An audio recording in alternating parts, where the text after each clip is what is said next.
क्या जानकारी हम लोग दें। ऐसे मेरा नाम हरिमोहन तुरी हुआ, अनुसूचित जाति में हम लोग आते हैं।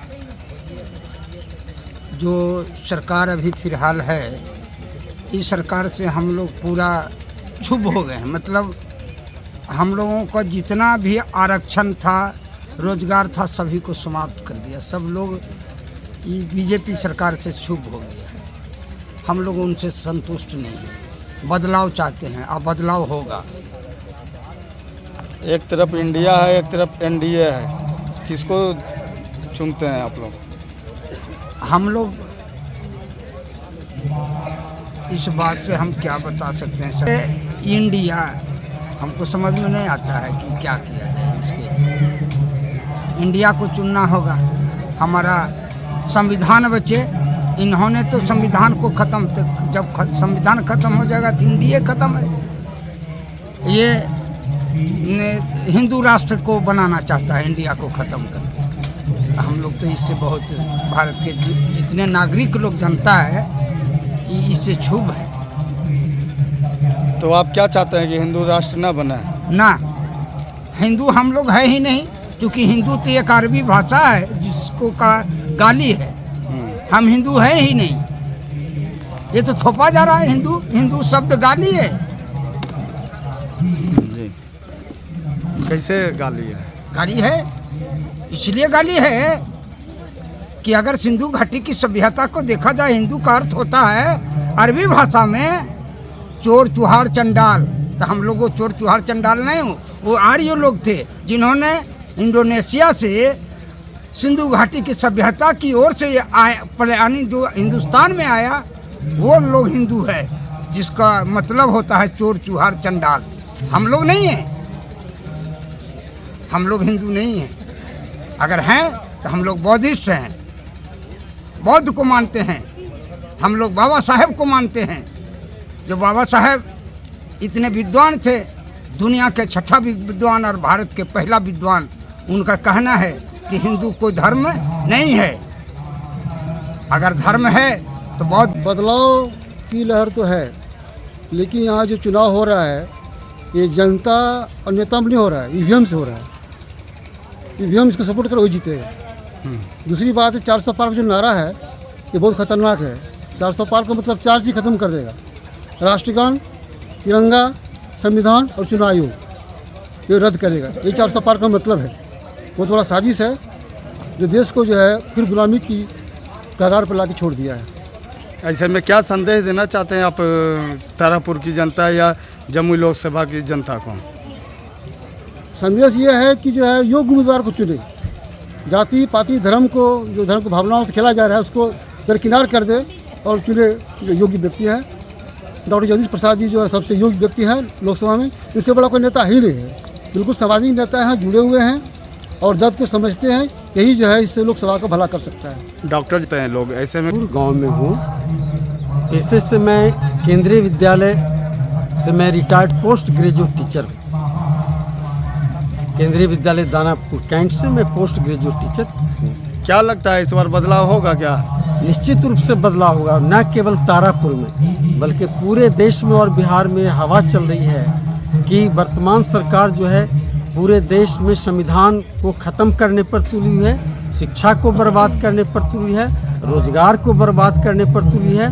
जो सेना को प्रशिक्षित मिलता है वो अग्निवीर करके सेना को बेरोजगार करने पर तुली है। तो पूरे देश बिहार में बदलाव का बयार चल रहा है कि सरकार को बदलनी है, वैसी सरकार लानी है जो जनता को रोजगार दे, समान शिक्षा नीति। क्यों गरीब का बेटा राजा का बेटा केंद्रीय विद्यालय में पढ़ेगा, डीपीएस में पढ़ेगा? गरीब का बाल बच्चा क्यों नहीं केंद्रीय विद्यालय में पढ़ेगा, डीपीएस में पढ़ेगा? ये प्राइवेटाइजेशन करके मोदी जी जो पूरे देश में शिक्षा को बर्बाद कर रहे हैं, क्या फिर से लोगों को गुलाम बनाने की साजिश कर रहे हैं? यही तो हो रहा है। तो निश्चित रूप से इस बार बदलाव होगा। जनता ने मन बना लिया है। ये दोनों में से एक होगा। देखिए, राजनीति तो है, दोनों राजनीति कर रहे हैं। कोई भी सरकार जो है एकदम ईमानदार नहीं होता है। लेकिन अब जनता के सामने एक तरफ है कि पूरे देश में संविधान ही खतरे में है, दूसरे तरफ है वो लोग भी केवल जात पात की राजनीति करते हैं और कोई जनता पर विशेष नहीं। लेकिन दूसरे नंबर पर जो है अब लाचारी जनता के साथ ही कम से कम एक नंबर का दुश्मन जो देश को बेचने पर तुले हुए हैं, देश को संविधान करने पर तुले हुए, तो उसको बदलना जरूरी है। दूसरे नंबर का दुश्मन है जनता, बाद में देख लेगी। तो महागठबंधन की ओर लोगों का झुकाव है उस तरह से, लेकिन वो भी ईमानदार नहीं है, ये मैं सच्चाई बता रहा हूँ। जनता पूर्णतः बदलाव चाहती है, एकदम क्रांतिकारी परिवर्तन। शिक्षा में समान शिक्षा नीति हो, चिकित्सा में समान चिकित्सा, गरीबों को भी वही बात, शिक्षा मिले, चिकित्सा मिले, रोजगार मिले। चूँकि आप सब तमाम सरकारी संस्थान बंद कर दे रहे हैं, प्राइवेट कर दे रहे हैं। जो सरकारी स्कूल में, सरकारी संस्थान में 50,000 रुपये वेतन है, प्राइवेट में उसी को 10,000 5,000 में खटाते हैं। तो क्या यही आप रोजगार दे रहे हैं? बेरोजगार से, शिक्षित बेरोजगार से पकौड़ा तलवा रहे हैं मोदी जी। तो निश्चित रूप से एक नंबर दुश्मन को पहले ख़त्म करना है, बाद में जनता दूसरे नंबर के दुश्मन को देखेगी। तो निश्चित रूप से बीजेपी को तो इसलिए खतरे की घंटी इस बार जनता ने बना दिया। क्या नाम है और किस गांव में है अभी? रणबीर कुशवाहा दुलारपुर गाँव में है। लोकसभा चुनाव 19 तारीख को है, क्या लगता है इस बार क्या मुद्दा रहेगा? इस बार तो मुद्दा साफ है कि हमको शिक्षा चाहिए, महंगाई कम चाहिए, रोजगार चाहिए, दवाई कमाई चाहिए। ये तो मुद्दा है। यही मुद्दा। चिराग पासवान जम्मू क्यों छोड़ा? अरे भाई जम्मू छोड़ेंगे ही नहीं तो क्या करेंगे? उसका बहिष्कार किया गया है, यहाँ से कई जगह उसका बहिष्कार किया गया है। जाओ चिराग, वापस जाओ। और चिराग पासवान जी है कौन, ये बताइए ना। 10 साल जम्मू के सांसद रहे हैं। अरे 10 साल सांसद रहे, वो तो रामविलास पासवान जी ही पूरे बिहार के जो है पासवान है, और कोई पासवान है ही नहीं।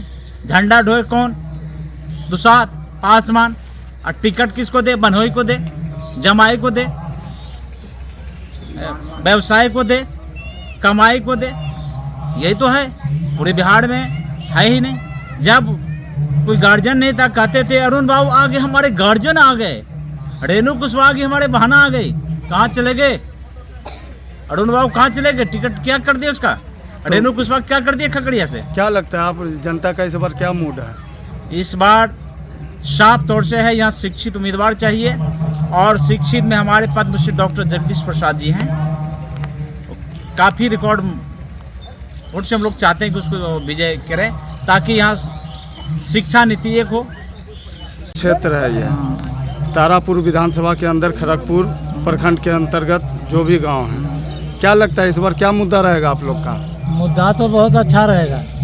क्या विकास हुआ है आपके गांव में? विकास हुआ है। विकास हुआ है। हाँ, क्या लगता है बदलाव होगा? बदलाव होगा। हाँ, जब विकास